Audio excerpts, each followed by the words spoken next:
Comienza marzo y hemos podido ver, por lo menos en los primeros meses del año, que los mercados están reaccionando de manera positiva. Se ve algo de optimismo, hay todavía presiones desde Europa, pero hemos visto que Estados Unidos, uno de los mercados más importantes del mundo, está logrando, podríamos decir, contrapesar la situación complicada que se vive a nivel internacional. ¿Es así? ¿Cuáles son los factores que intervienen en este contexto? Para eso conversaremos con el director ejecutivo de IM Trust, Guillermo Tagle. Guillermo, muchas gracias por venir a esta entrevista.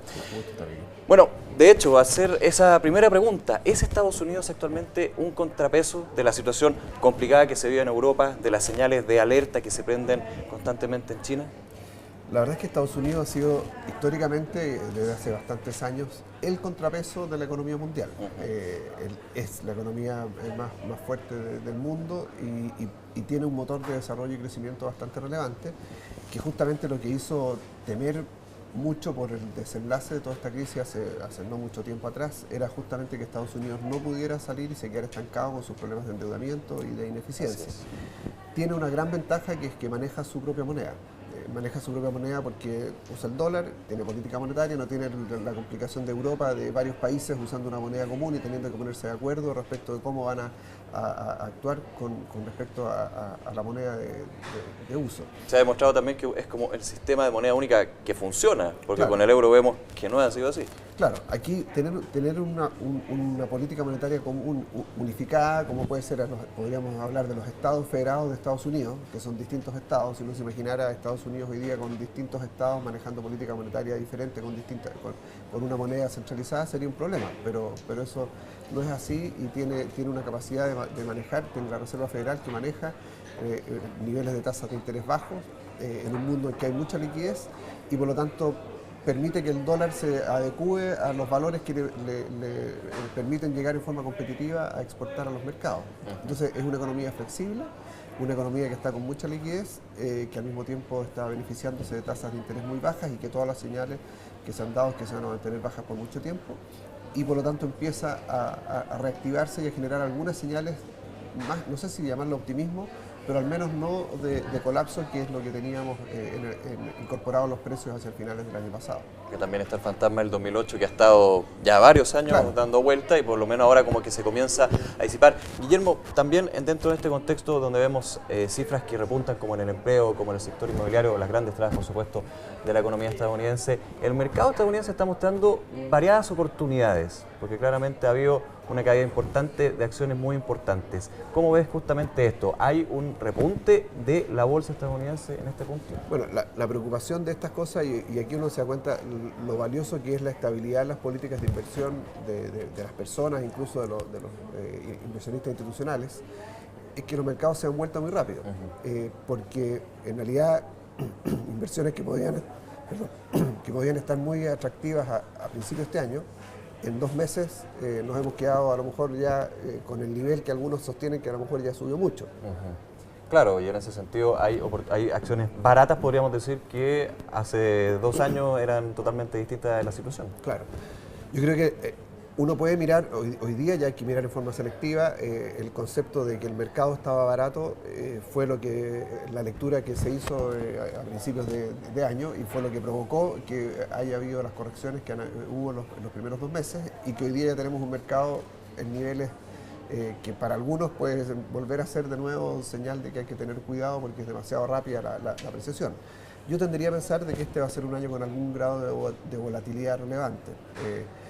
Porque no está resuelto el problema estructural de fondo y por lo tanto no es descartable que, así como hemos tenido mercados que han subido más de 10% en 2 meses, de repente vuelvan a haber nuevamente señales de algún desajuste y haya caídas nuevamente. Entonces, yo creo que lo que uno tiene que tener en cuenta es que cuando es inversionista estructural tiene un ahorro base que tiene que mantener, tiene que siempre estar expuesto en la forma que le corresponde a su condición de edad, de etapa en la vida, más que a la oportunidad. Uno siempre puede tener un saldo disponible para hacer apuestas de entrar y salir, Hoy día a lo mejor es un poco tarde por la corrección que ocurrió durante el verano nuestro. A lo mejor hay gente que estuvo de vacaciones el verano y llegó el 1 de marzo y dice, todo subió. Claro. Y no miré, se me pasó, Un veranito San Juan. se me pasó la oportunidad. Claro.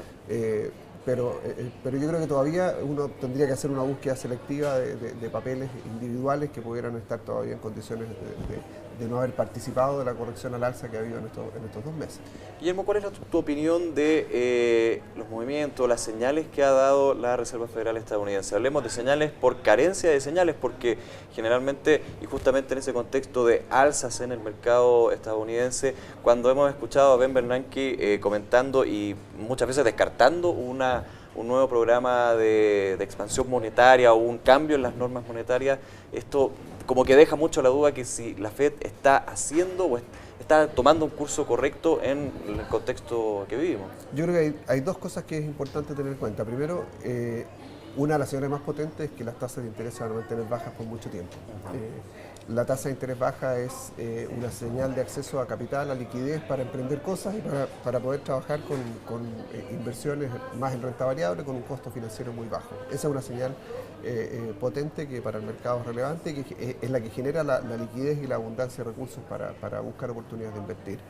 El otro lado de la moneda, que es el que hay que tener cuidado, es que esta crisis, que ha sido muy profunda, está trayendo una masa de regulaciones al sistema financiero realmente muy pesada.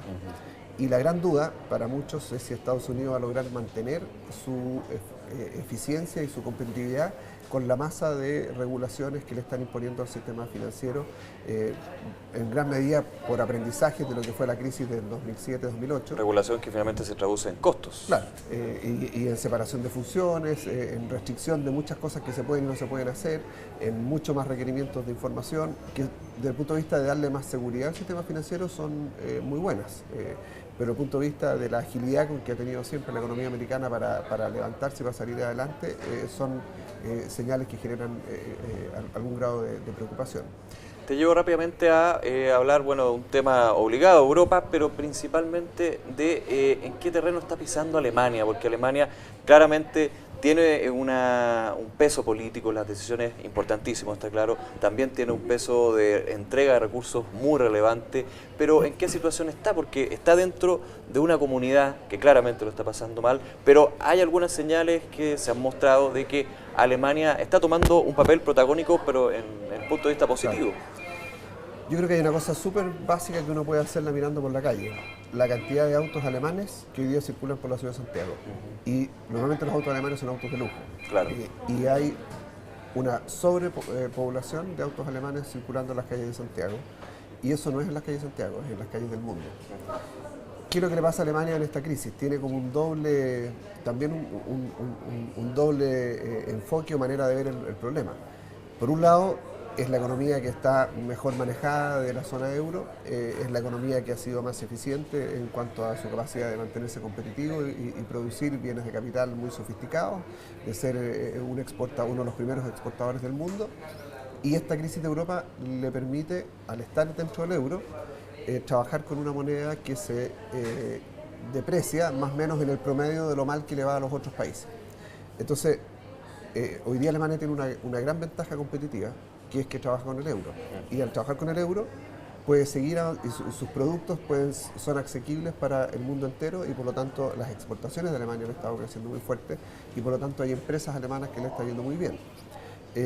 La otra cara de la moneda es que producto del esfuerzo que tiene que hacer Alemania para sostener los problemas de otros países, el euro se devalúa y cuando el euro se devalúa, la población, el pueblo alemán es más pobre en cuanto a su poder adquisitivo respecto al resto del mundo porque la moneda se le devalúa. Entonces, ese es por eso que para la situación política de Alemania es complejo porque una devaluación del euro gradual o relevante en el tiempo, en definitiva lo que hace es que los ciudadanos de Europa sean más pobres. Y lo que dicen los alemanes, con justa razón, es que los que tienen verdaderamente que ser más pobres porque han estado viviendo en un mundo que no les calza, que consumen mucho más de lo que producen, son los países de la periferia de Europa. Pero no los del centro y la parte más productiva, que es Alemania y a lo mejor Francia.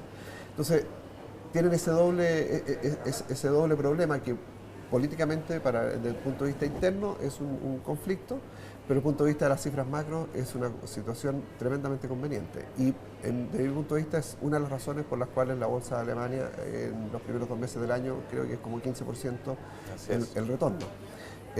Y eso en gran medida es porque hay muchas empresas, todas las empresas de Alemania que son exportadoras de bienes de capital, de bienes de alta calificación, les está yendo fantástico. ¿Y por qué les está yendo fantástico? Porque están en el euro.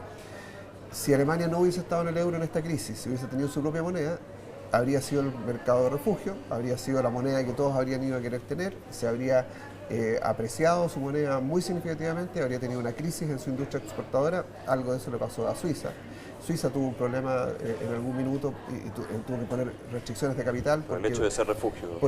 Y de tener una moneda que es distinta al euro. Entonces mucha gente se empezó a proteger comprando francos suizos y se apreció en forma exagerada y empezó a tener problemas de productividad y empezar a generar problemas de cesantía y a tener esta paradoja que cuando se aprecia mucho tu moneda se te destruye tu capacidad competitiva para participar en los mercados globales. Entonces yo creo que Europa tiene un problema relevante en los países de la periferia, tiene una fortaleza relevante en los países más desarrollados y la sensación que da hoy día, la diferencia de temperatura hoy versus octubre, noviembre del año pasado, es que así como el año pasado se pensaba que podía haber un colapso mayor es que países se salen del euro y si se sale uno hay corrida bancaria en el siguiente y no se sabe dónde termina, entonces primero cae uno, después el otro, empiezan a quebrar bancos que tienen posiciones en esos países. Ese es el colapso que en algún minuto del tiempo se generó como expectativa y generó mucha preocupación.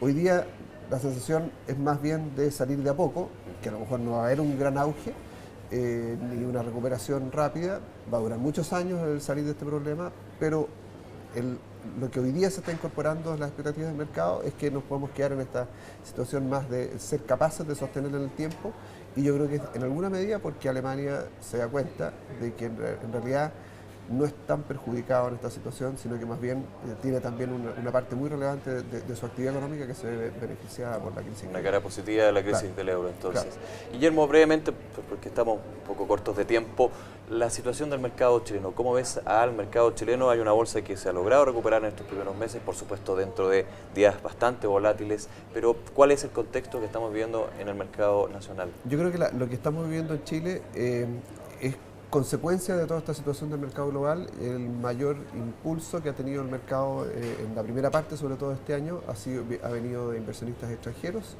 gente que está buscando empresas de calidad en el mundo emergente para invertir.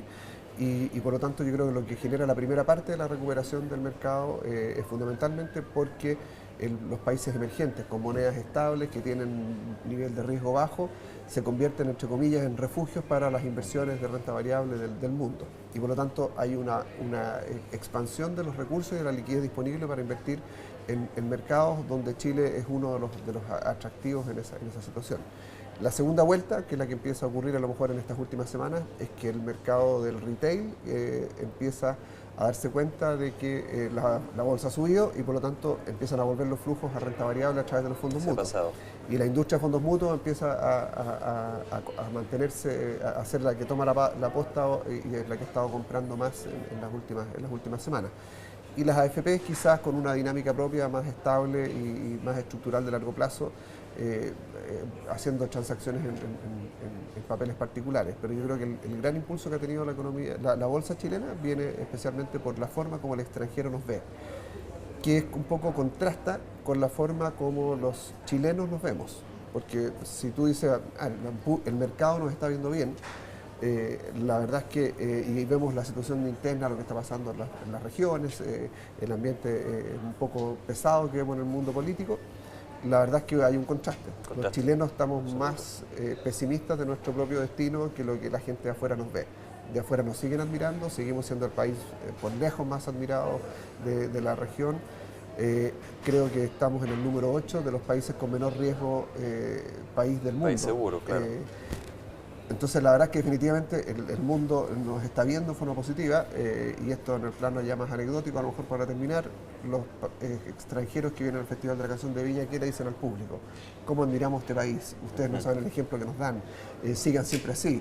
yo creo que el mismo público se mira y dice, oye, ¿y este tipo por qué no está diciendo esto? No lo entiende. ¿No ha visto la televisión? Claro, la verdad es que en el contexto de lo que estamos viviendo en el mundo, Chile definitivamente es un ejemplo y la verdad es que desde afuera nos ven mucho más positivamente como nos vemos nosotros y eso se traduce en que hay mucho inversionista extranjero que quiere venir a invertir a este país y eso lo ha reflejado la bolsa en los primeros meses de este año. Bastante más tranquilidad en un escenario todos los días bastante complejo. Claro.